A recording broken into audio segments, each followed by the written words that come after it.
Hola amigos, soy Rubén Casabian, pastor de la iglesia Jesús 100% Vida aquí en la República Argentina. Y la Biblia dice que agradó a Dios salvar a los creyentes por medio de la locura de la predicación. Por eso yo quiero pedirte en esta hora tu atención durante unos minutos para que puedas recibir palabra de parte de Dios para tu vida y que te sea de gran bendición. ¿Lo miramos juntos? Hoy quiero compartirles una palabra muy práctica y muy concreta y quiero que tengan expectativa de lo que Dios quiere sembrar en sus corazones. Y lo titulé ¿Cómo mantener la vida abundante? Y permítanme explicar esto de una manera muy práctica. Todos fuimos salvos por Dios a través de Jesucristo para tener una vida libre, una vida victoriosa, una vida sana, una vida abundante. ¿Libre de qué? Por ejemplo, para ser libres de esclavitud del pecado, libre de los vicios, libre de complejos, de ataduras. ¿Victoriosa frente a qué? Victoriosa frente a los problemas. La vida que el Señor te da es una victoria frente a adversidades que se levantan en la vida, enemigos. Sana, una vida sana, sana físicamente, sana espiritualmente, sana psíquicamente, emocionalmente. Pero por sobre todas las cosas, yo quiero ahondar hoy sobre la vida abundante que Dios nos da a través de Jesucristo. Es decir, usted y yo, cuando aceptamos a Jesús como el Salvador y Señor de nuestra vida, tenemos el derecho de disfrutar una vida abundante, no de sobrevivir, no de subsistir, no de ir arañando un poco de vida, un poco de paz, un poco de amor en el camino de esta vida, sino todo lo contrario, es abundar en vida de amor, abundar en la vida de fe, de fortaleza. De hecho, Jesús lo dijo: yo he venido para que tengan vida y para que la tengan en abundancia. Por lo tanto, qué importante es hoy entender cómo podemos disfrutar y cómo podemos mantener una vida abundante. El apóstol Pablo, de una manera muy concreta y yo diría directa, mandó una serie de consejos prácticos con frases. Es como que te llegaba un WhatsApp, una frasecita largas, otra frasecita largas y tu celular hace wuk, wuk, wuk, wuk. ¿Y quién me está escribiendo? Bueno, así lo hace el apóstol Pablo, dando consejos prácticos de cómo podemos nosotros mantener una vida abundante. Esos consejos los encontramos en el libro de Primera de Tesalonicenses capítulo 5. Primera Tesalonicenses capítulo 5. Y le voy a leer del versículo 16 hasta el versículo 22. Le repito allí, Primera Tesalonicenses capítulo 5, del versículo 16 hasta el versículo 22.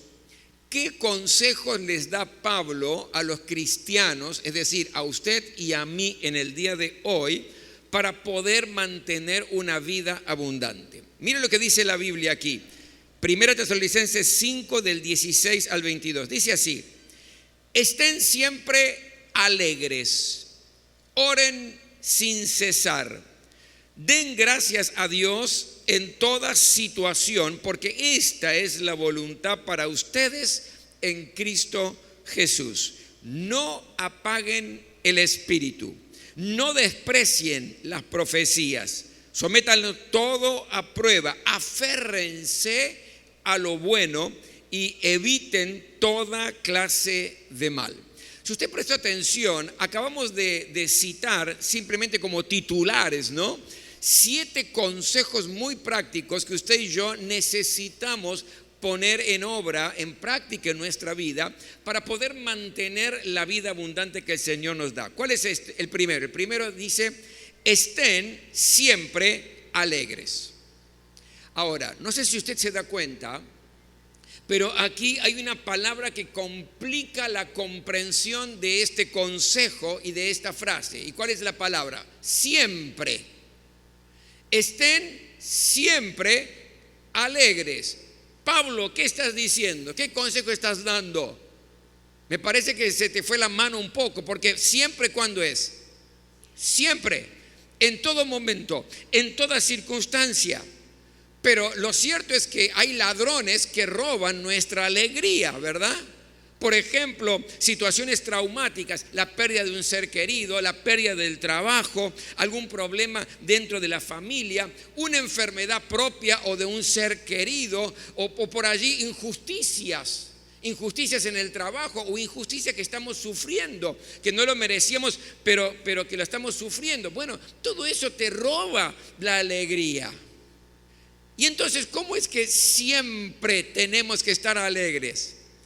Porque la alegría no depende de las circunstancias que me tocan vivir en la vida.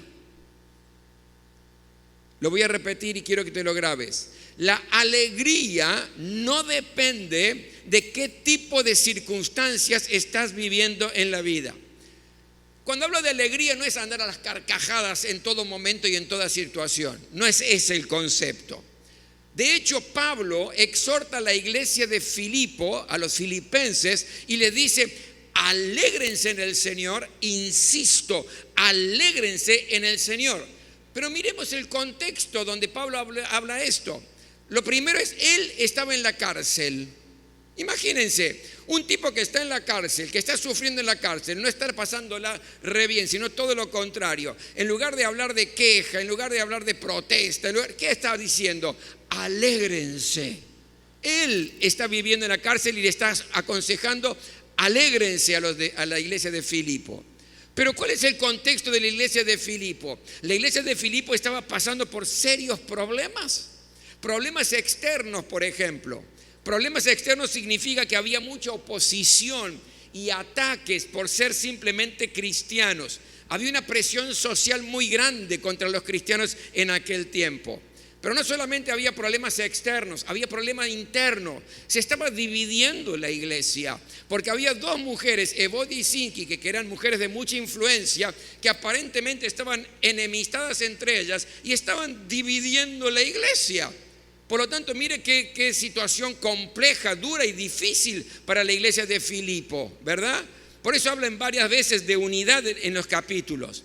Pero no solamente eso, había competencia, había vanagloria, había ego. Por lo tanto, una iglesia que estaba con una tremenda falta de humildad.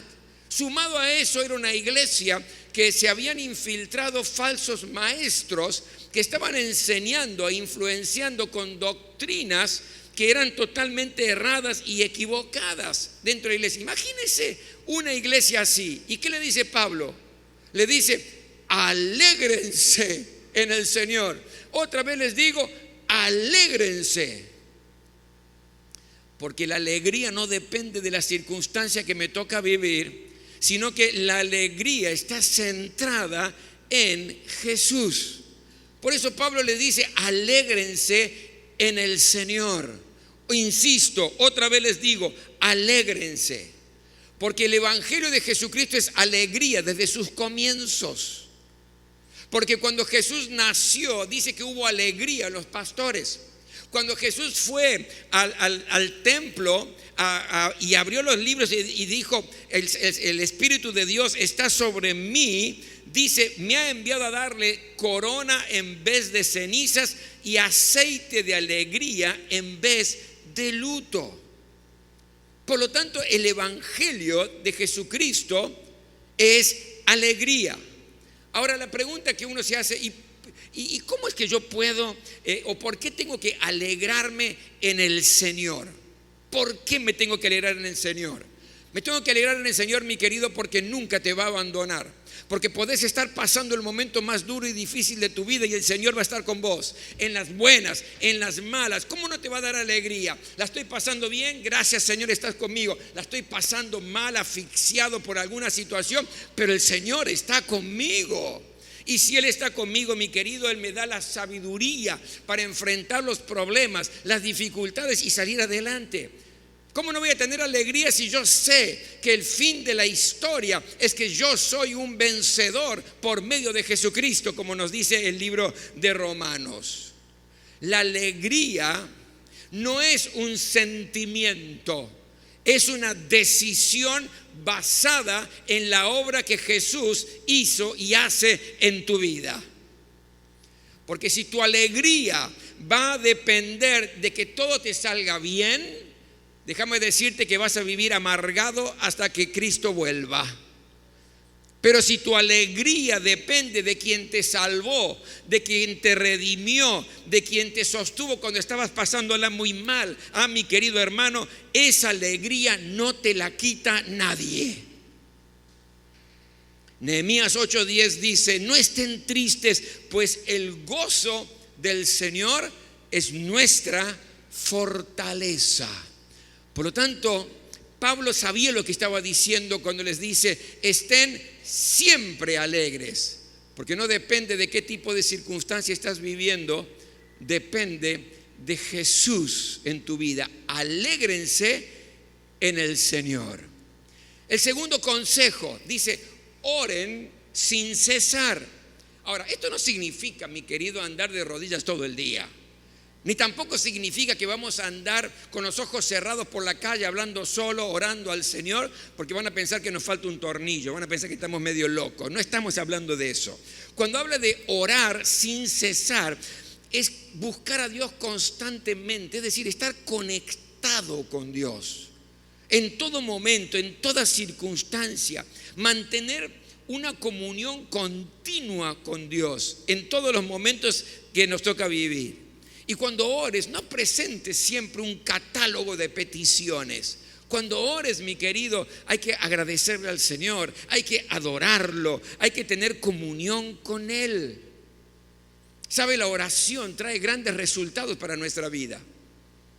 ¿Estás pasando por alguna rebelión dentro de tu familia, dentro de tu casa, o alguna rebelión allí en el trabajo? Ora al Señor. Moisés, por ejemplo, estaba en el desierto con el pueblo y el pueblo se le rebeló a Moisés. ¿Y qué hizo Moisés? Oró al Señor y Dios le dio la salida, la respuesta. Hubo respuesta de parte de Dios. Podés recibir milagros a través de la oración. Ana, esa mujer que sufría, quería tener un hijo y no podía tenerlo, y su esposo Elcana le decía: no importa que no tengas hijos, yo te amo realmente como sos y en la situación en que estás. Y trataba de, por favor, convencerla de que no se hiciera mala sangre porque no podía tener hijos. Su rival, que era Penina, que era la otra esposa de Elcana, se le burlaba porque ella sí tenía hijos y le había dado hijos a Elcana. Elí, el sumo sacerdote, pensó que estaba borracha porque ella estaba llorando y clamando al Señor, pero Ana estaba orando, clamando por un milagro. ¿Y sabe cuál fue la respuesta? Dios le dio el hijo que estaba necesitando. Por lo tanto, la oración desata milagros sobre tu vida. Podés derrotar al enemigo con la oración. El pueblo de Dios estaba luchando contra los filisteos y de pronto Samuel, el profeta, comienza a orar y el pueblo de Dios comienza a vencer a los filisteos. Y quizás hay enemigos que se levantan en tu contra, situaciones duras, personas que de alguna manera quieren tu mal. Mi querido, orá, clama a Dios y vas a derrotar a los enemigos. Podés ser sanado a través de la oración.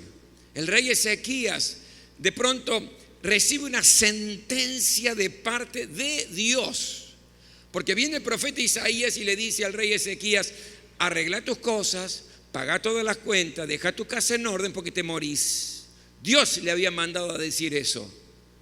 Así que no es: te reprendo, salí de acá, Satanás, te ato. No, aquí no había ni Satanás, ni te reprendo, ni nada de esto. Era Dios dando una sentencia de muerte para Ezequías. El profeta Isaías está yendo. ¿Qué hace Ezequías rápidamente? Ora a Dios, clama al Señor.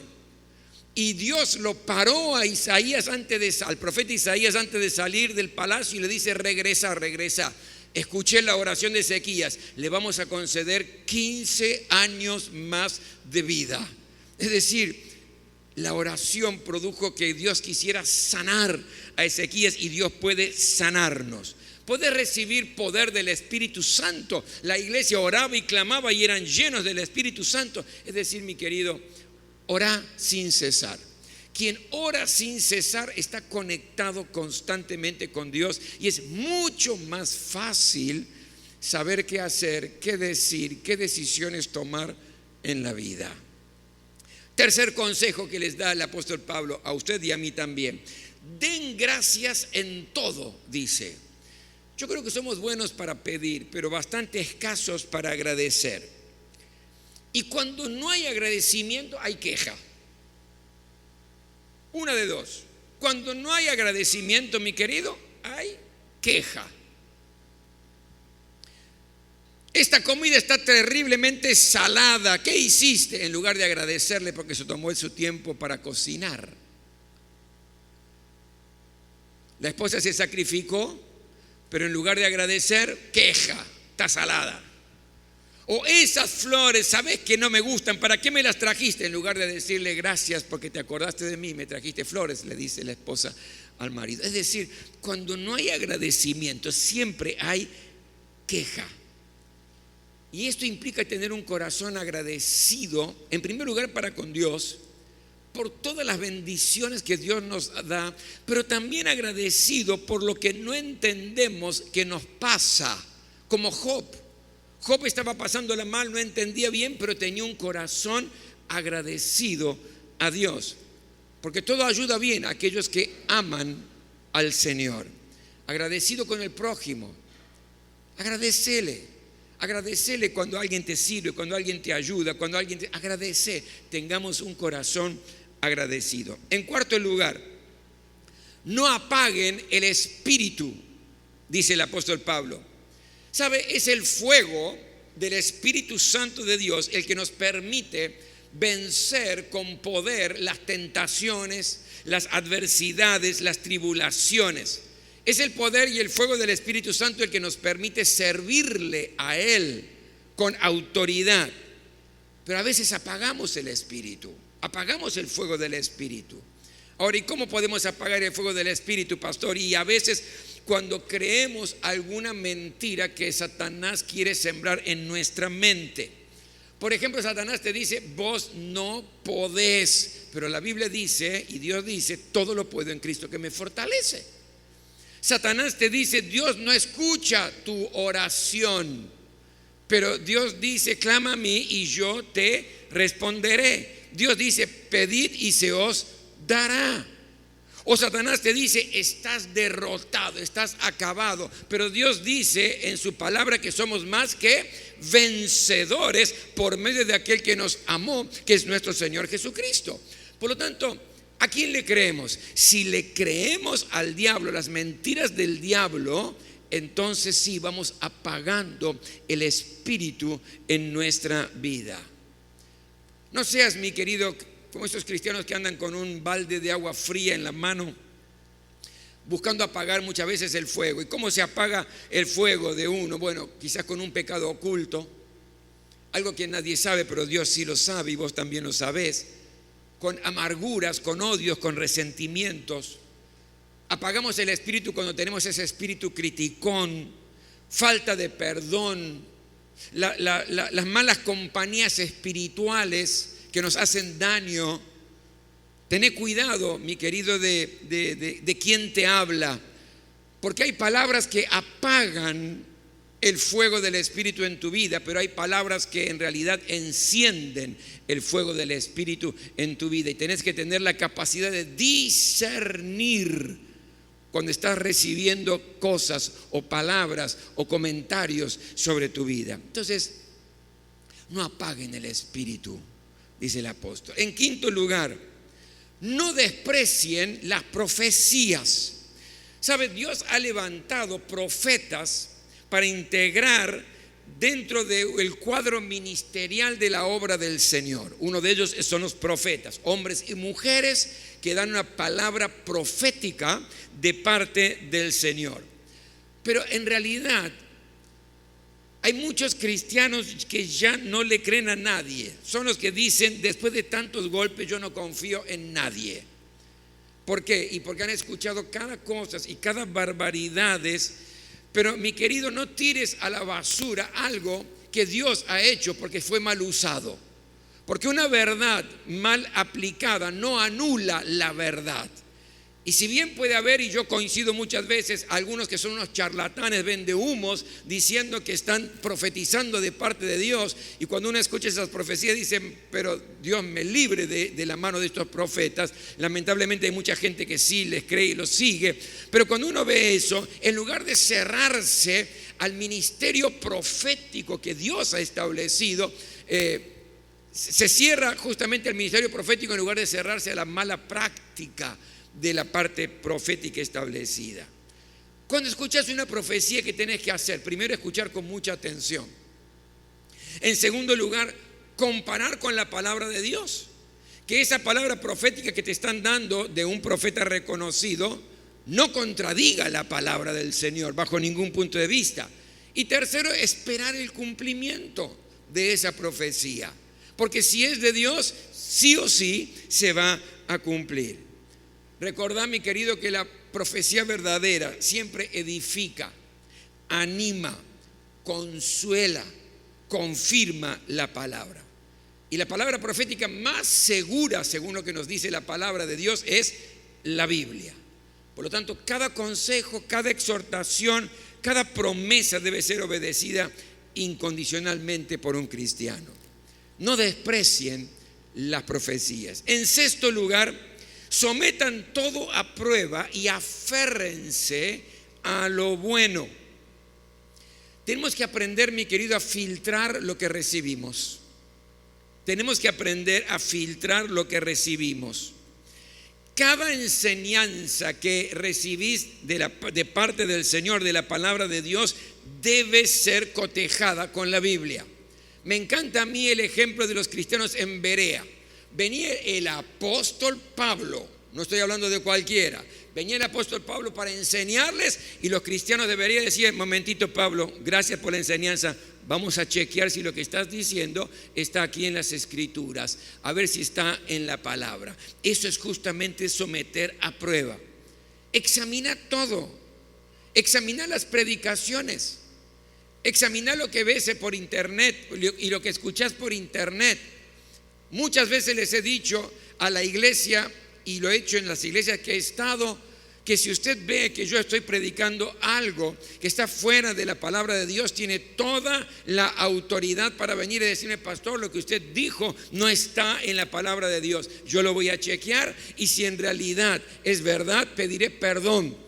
Pero si es verdad lo que yo estoy diciendo, mi querido, arreglátela con Dios y la Biblia, porque yo lo que hago es simplemente compartir lo que la palabra de Dios dice. Pero tenemos que aprender a examinarlo todo. ¿Es bíblico lo que están sembrando? ¿Exalta a Cristo? ¿Produce fruto? ¿Trae paz al corazón? ¿Edifica? Retener siempre lo que está bien, lo bueno, pero lo que no es de Dios, déjalo ir sin ningún tipo de miedo, porque no te va a bendecir.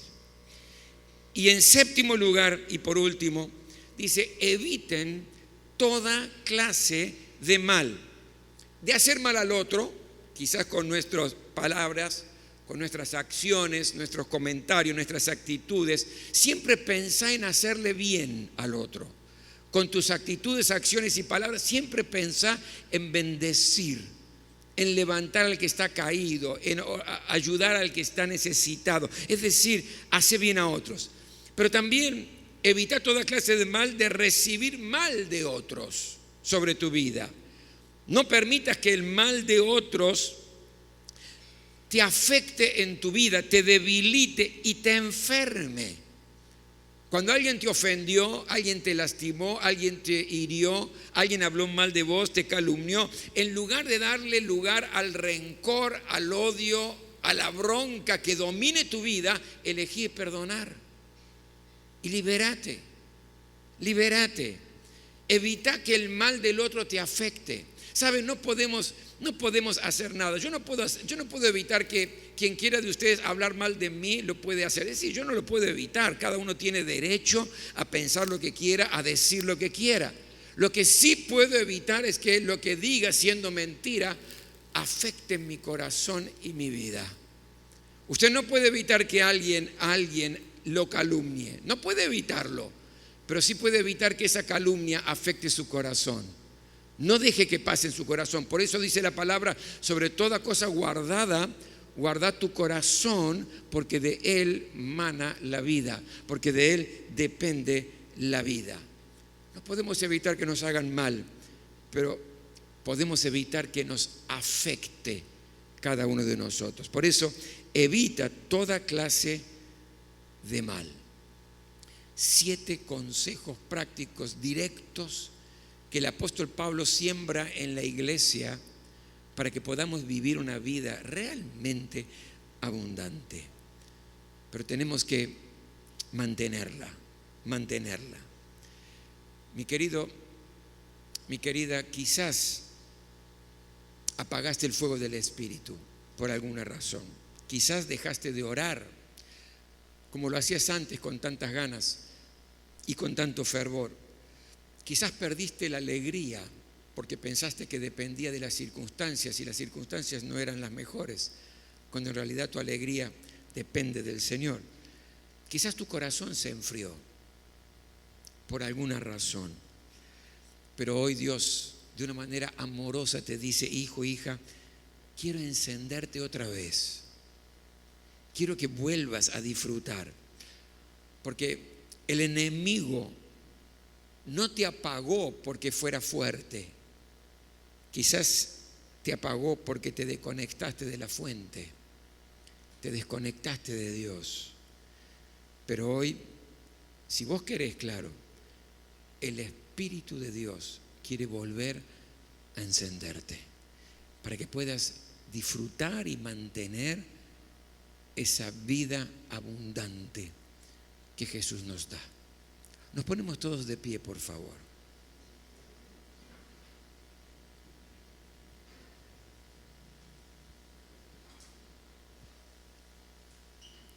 Cerra tus ojos un instante con una actitud de reflexión.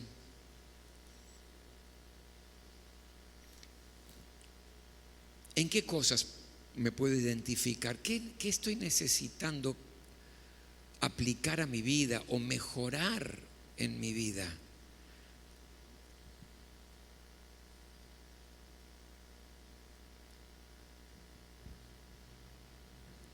Preciso nuevamente encenderme con el fuego del Espíritu, volver a disfrutar de la alegría porque está basada en Jesús y no en las circunstancias, volver a tener pasión en mi momento orando al Señor, quitar el corazón que está frío y que puede ser un corazón abrazado por el Señor. Cada uno de nosotros tiene una experiencia diferente y una necesidad diferente. Lo cierto es que Dios quiere suplir cada necesidad. Dios quiere bendecir cada vida. Dios quiere encender cada corazón hoy. Y si hay cosas que están apagando el Espíritu de Dios y hay que confesárselo a Él, hágalo. Dígale: Señor, yo te confieso, erré en esto, me equivoqué en esto otro. Apagué el fuego de tu presencia por las críticas, porque no estoy perdonando a aquel que me lastimó, porque estoy escuchando a personas que me están dañando y apagando el fuego en lugar de avivarnos, porque siembran murmuración, disensión. Señor, ayúdame hoy. Ayúdame hoy.